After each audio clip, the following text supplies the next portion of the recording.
Hello students, आज के इस वीडियो में हम आपको लेकर के आए हैं आपके लेसन टू लॉस्ट स्प्रिंग, जिसे अनीस जंग के द्वारा लिखा गया है, उसका हिंदी सारांश। बहुत कम समय में हम आपको पूरे चैप्टर की समरी अभी आपको समझाएंगे। इससे पहले हम अनीस जंग, जो इसके राइटर हैं, उसके बारे में थोड़ा सा हम बात कर लेते हैं उनके बारे में। अनीस जंग का जन्म राउरकेला में हुआ था और उन्होंने अपना बचपन और किशोरावस्था हैदराबाद में बिताया था। उन्होंने अपनी शिक्षा हैदराबाद में की, संयुक्त राज्य अमेरिका में प्राप्त की थी। उनके माता पिता दोनों लेखक थे। अनीस जंग ने अपना व्यवसाय भारत में एक लेखक के रूप में शुरू किया।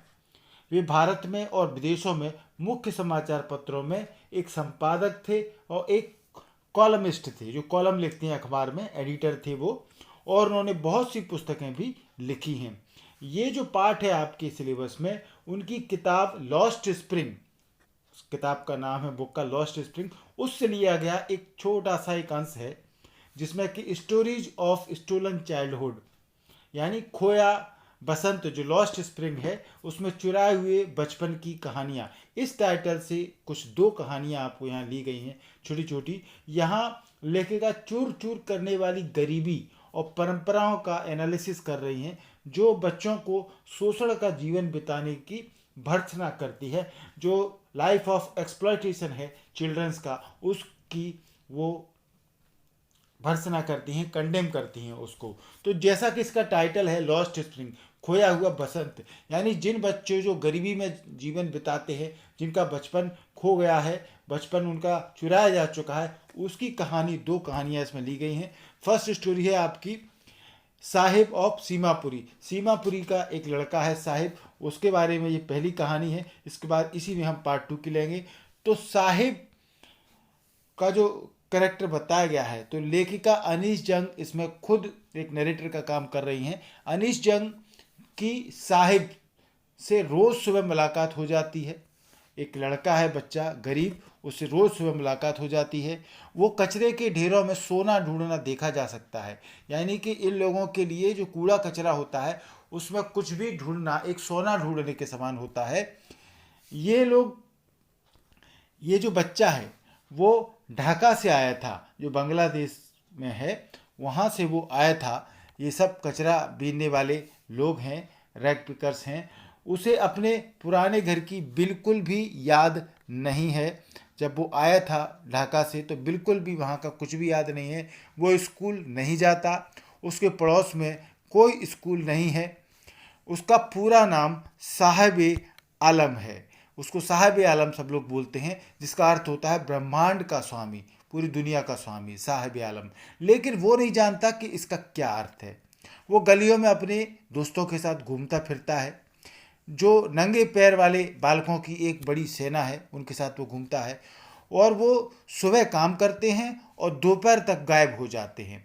लगातार गरीबी की स्थिति में रहते हैं, जूते भी नहीं खरीद सकते। दूसरे युवा लड़के जूते पहनते हैं, लेकिन अधिकतर कबाड़ उठाने वाले साहिब जैसे बच्चे बिना जूतों के ही रहते हैं।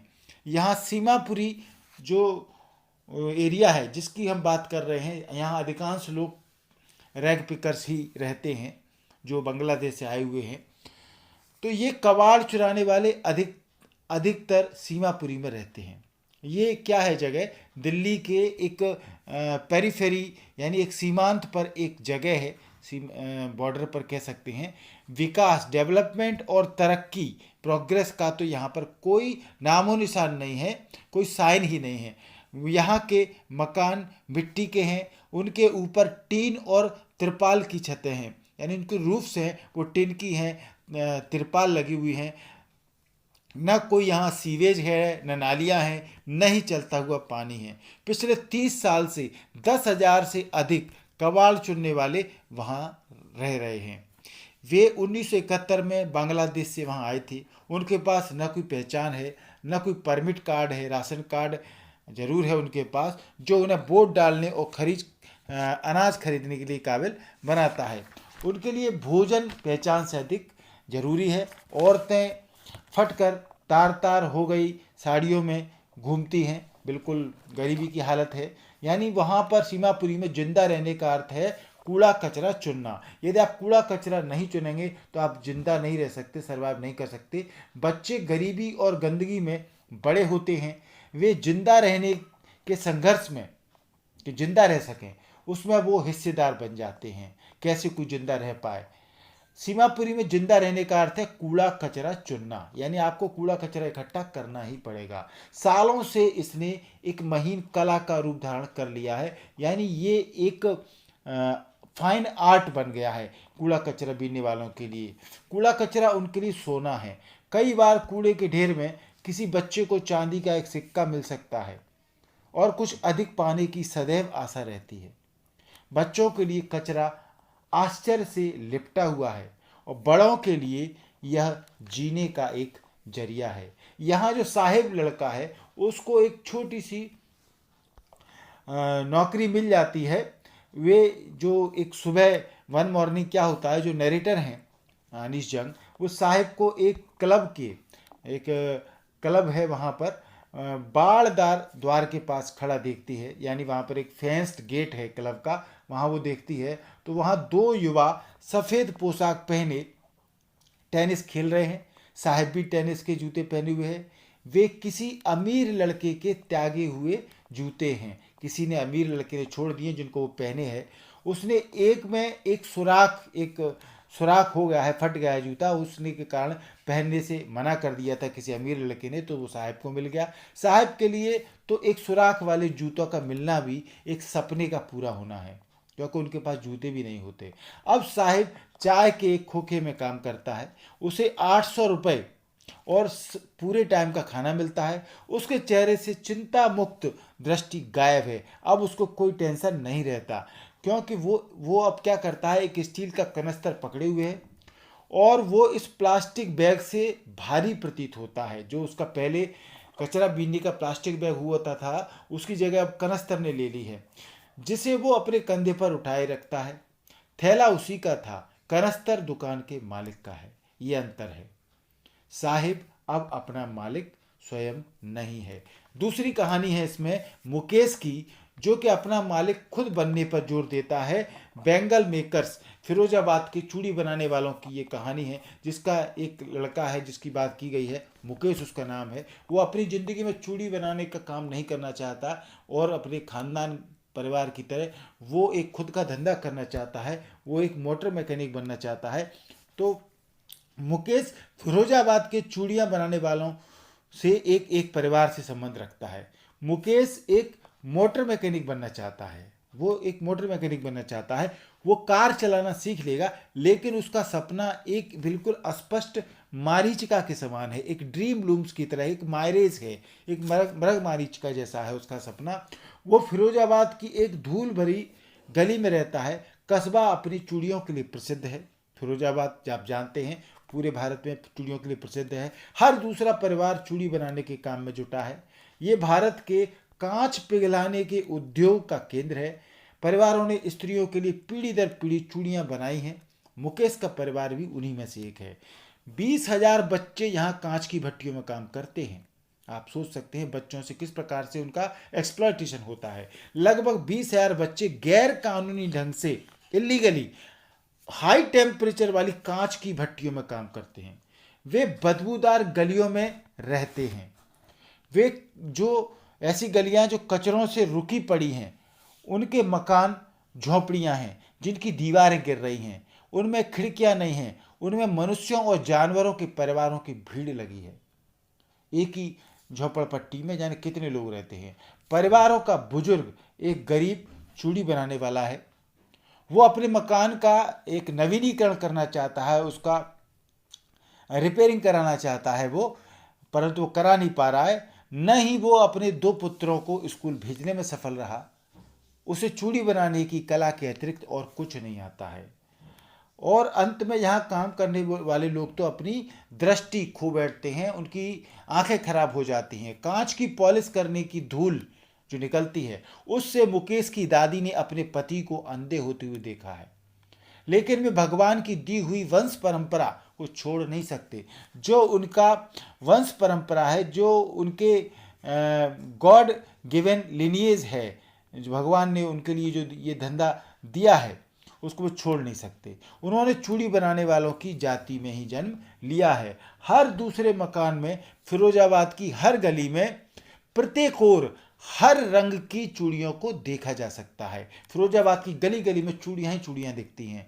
युवाओं द्वारा खींची जाने वाली गाड़ियों में उनका ढेर लगा दिया जाता है। गाड़ियों में चूड़ियाँ भरी रहती हैं। उन गाड़ियों को बच्चे युवा खींचते जाते हैं, लेते जाते हैं।